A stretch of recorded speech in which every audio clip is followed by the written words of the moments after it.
ಎಷ್ಟು ಕಾಸ್ಟ್ಲಿ ಬಟ್ಟೆ ಹಾಕೋತೇವೆ, ಎಷ್ಟು ಸ್ಟೈಲಿಶ್ ಆಗಿದ್ದೇವೆ, ಎಂಥ ಕಾರಿನಲ್ಲಿ ಓಡಾಡ್ತೇವೆ, ಎಂಥ ಉದ್ಯೋಗ ಇದೆ, ನಮ್ಮ ಸಂಬಳ ಎಷ್ಟು, ಇದ್ಯಾವುದೂ ಕೂಡ ಜೀವನದಲ್ಲಿ ಕೊನೆಗೆ ಮುಖ್ಯ ಆಗೋದಿಲ್ಲ. ಕೊನೆಗೆ ಮುಖ್ಯ ಆಗೋದು ಏನು ಗೊತ್ತಾ?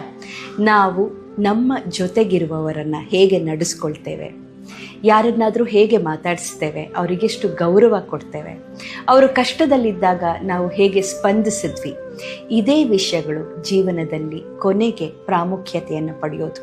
ಆದ್ದರಿಂದ ಬಾಹ್ಯ ಸೌಂದರ್ಯಕ್ಕೆ ಅಥವಾ ಸಮಾಜವನ್ನು ಮೆಚ್ಚಿಸೋದಕ್ಕೆ ನಾವು ನಮ್ಮ ಬಟ್ಟೆ ಅಥವಾ ಕಾರು, ಬಂಗ್ಲೆ, ನಮ್ಮ ಪವರ್ ಇದರಿಂದ ಪ್ರಯತ್ನ ಪಡದೆ ನಮ್ಮ ಗುಣಗಳಿಂದ, ನಮ್ಮ ಅಂತಃಕರಣದಿಂದ ಪ್ರಯತ್ನ ಪಟ್ಟಾಗ, ಒಳ್ಳೆಯ ಮನುಷ್ಯರಾಗಿ ಬದುಕಿದಾಗ ಖಂಡಿತ ಒಂದೊಳ್ಳೆ ಛಾಪನ್ನು ಎಲ್ಲರ ಮೇಲೆ ಬಿಡ್ತೀವಿ. ಏನಂತೀರಿ?